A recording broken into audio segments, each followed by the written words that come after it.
เกิดอีหยังขึ้นหัวหน้าวงหมอลำออกมาโพสต์เคลื่อนไหวแบบนี้หมายถึงผู้ใดศิลปินภายในวงตัวเองหรือบอกสบายดี FC แฟนคลับทุกทานมาพบมาพ่อกันคลิปนี้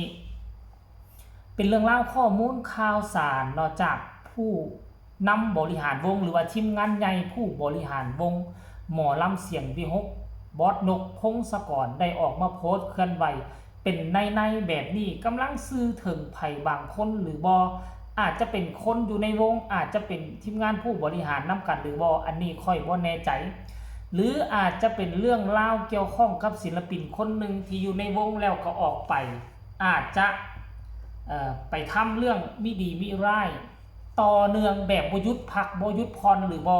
นอกจากบอสนกพงศกรแล้วก็คือเห็นแวบๆทั้งบอสนุก็ออกมาเคลื่อนไหวเกี่ยวกับเรื่องนี้อยู่ท่านผู้ชมเรื่องมันมีอยู่ว่าแนวใดท่านผู้ชมเดี๋ยวค่อยชี้ไปอ่านสู่ฟังกันแล้วกัน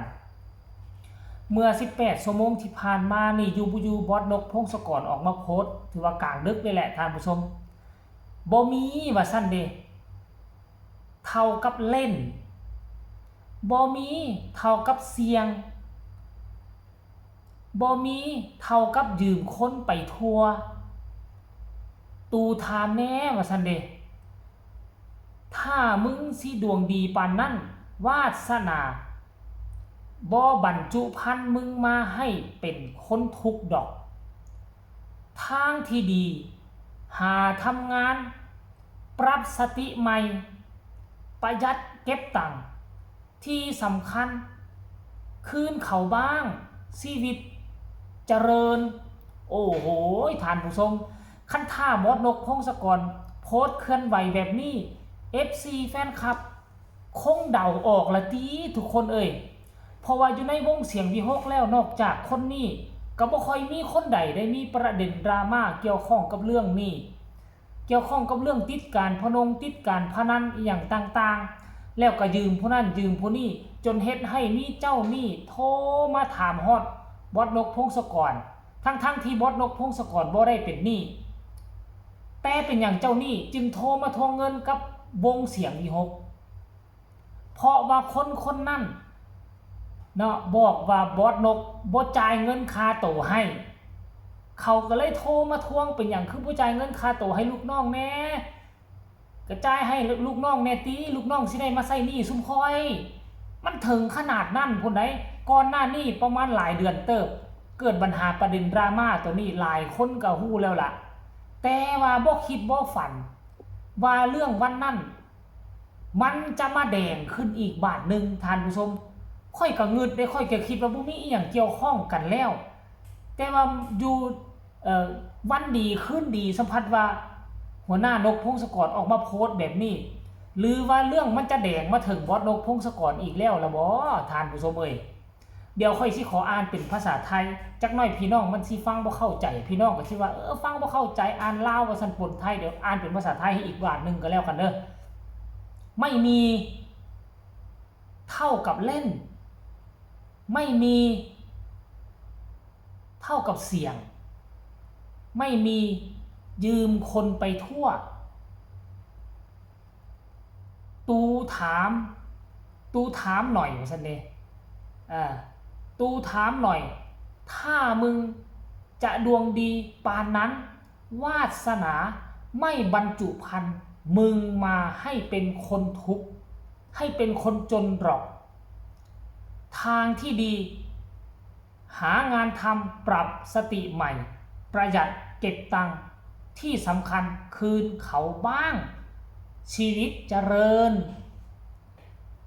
อ่านแนวใดค่อยก็คิดพ่อแต่คนผู้เดียวนั่นท่านผู้ชม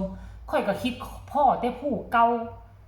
แต่ว่าหรือว่าวงเสียงวิหกนี่มีหลายคนว่าที่เป็นแบบนี้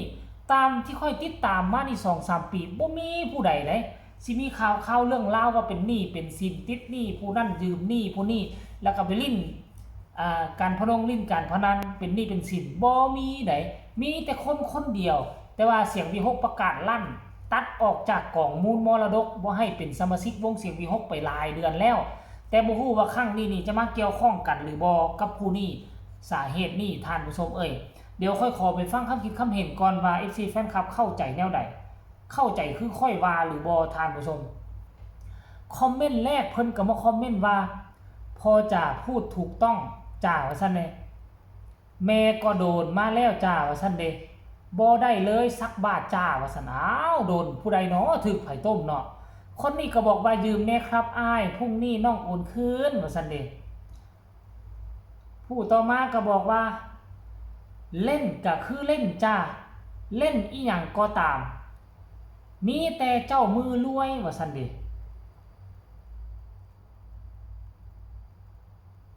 คอมเมนต์ต่อมา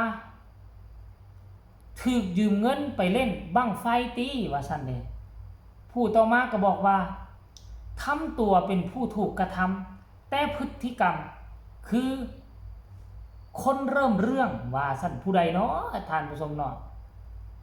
ช่วงนี้บอลโลกด้วยว่าซั่นเด้ใครเล่นก็ขอให้มีสติครับว่าซั่นเด้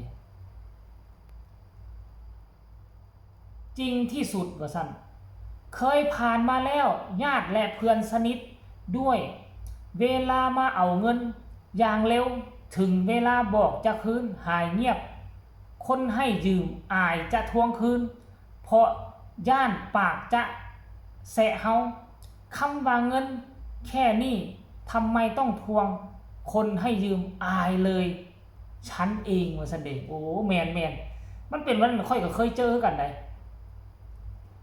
ไม่ว่าจะเล่นอะไรถ้าเป็นการพนันไม่เคยทำให้ใครรวยสักคนแม้เจอมากับครอบครัวแม่เจอมากับครอบครัวตัวเองเป็นตัวอย่าง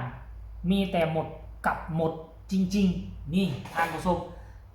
ขออ่านแต่น้อยเดียวก็แล้วกันอันนี้ยังบ่ชัดเจนว่าบอสนกพงศกรโพสต์แบบนี้นี่กำลังซื้อถึงไผกำลังหมายถึงไผคนเก่าที่เคยออกจากวงไปหรือบ่หรือว่าคนใหม่กำลังมาสร้างปัญหาเรื่องเดิมๆเรื่องแบบนี้มันเป็นตาปวดหัวได้ตนเองบ่มีถอดอยากเล่นคันอยากเล่นแล้วเวลาเงินบ่มีเฮ็ดจังได๋ยืมแล้วผลที่ตามมามันก็นักหนาสากันนั่นแหละพาครอบครัวล่มจมไปนำพาครอบครัวต้องระหกระเหินหนีคนมาถามหนี้ก็เพราะปานนั้นมีแต่ฮู้ยืมแต่บ่ฮู้ใช้แทนท่านผู้ชม FC แฟนคลับผู้ใดฮู้ก็ขอให้คอมเมนต์มาบอกแน่บอกเจบ่ลาวแน่ว่าบอสนกพงศกรหมายถึงไผมีไผกำลังสร้างปัญหาให้กับบอสนกพงศกรหรือบ่ก็ให้คอมเมนต์มาใต้คอมเมนต์กันแล้วกันเด้อทุกคนสำหรับคลิปนี้ก็น่าจะฝากฝังเอาไว้ซะนี่ละฝากกดไลค์กดแชร์กดติดตามที่สำคัญกันอย่ากดข้ามโฆษณาผู้ใดมีคำตำหนิติชมคำคิดคำเห็นอยากแลกเปลี่ยนบทเรียนนำกันอยากส่งข่าว